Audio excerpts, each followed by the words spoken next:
बंगाईगांव के काकोईजान में तेज रफ्तार वाहन की चपेट में आने से एक दुर्लभ प्रजाति के लंगूर की मौत हो गई है। इसको लेकर तनावपूर्ण माहौल उत्पन्न हो गया। बंदर की मौत को लेकर गुस्साई भीड़ ने राष्ट्रीय राजमार्ग 117 को जाम कर दिया। लोगों ने जिला परिवहन विभाग पर एनएच पर यातायात नियंत्रण पर उदासीन होने का आरोप लगाया। प्रदर्शन के चलते एनएच पर वाहनों की लंबी कतार देखी गई। बता दें कि इससे पहले भी इलाके में तेज रफ्तार वाहन की ठोकर से एक सुनहरे लंगूर की मौत हो गई थी।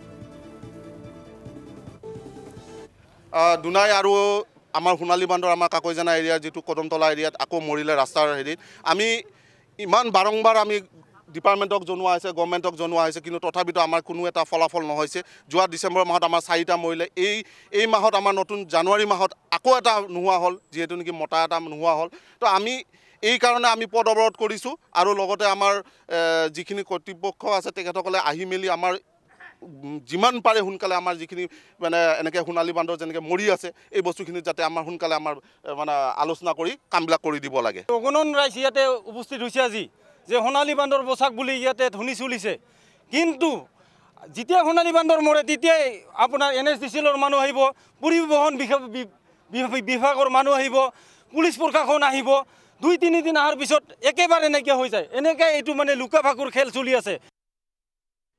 খুব দুখৰ বিষয় যে সোণালী বান্ধৰ এটাৰ পিছত এটা মৰি আছে দুৰ্ঘটনা হৈ নেশ্যনেল হাইৱেত, আৰু সেইকাৰণে আজি আমি সোণালী বান্ধৰ ৰক্ষাৰ কাৰণে আমি ৰাজপথত বহিব লগা হৈছে। গৌৰৱ যিমান মৰম কৰিছে সোণালী বান্ধক ইমান মৰম কৰা নাই। সোণালী বান্ধ হৈছে BTR ট্ৰেন্সপৰ্ট চিম্বল।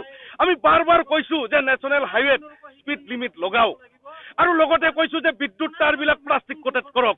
আমি দেখিছো যে ভৈৰৱ চূড়াৰ ওপৰে 400 kV ডাঙৰকে তাৰ এটা লৈ গৈছে, নাকাটিৰ ওপৰে ডাঙৰ ডাঙৰ তাৰ লৈ গৈছে 400-800 kV, যাৰ ফলত সোণালী বান্ধৰ খাদ্যৰ অভাৱ হৈছে, আৰু খাদ্যৰ অভাৱৰ কাৰণে আজি সোণালী বান্ধৰ বনাঞ্চলৰ পৰা জনাঞ্চলত আহিছে।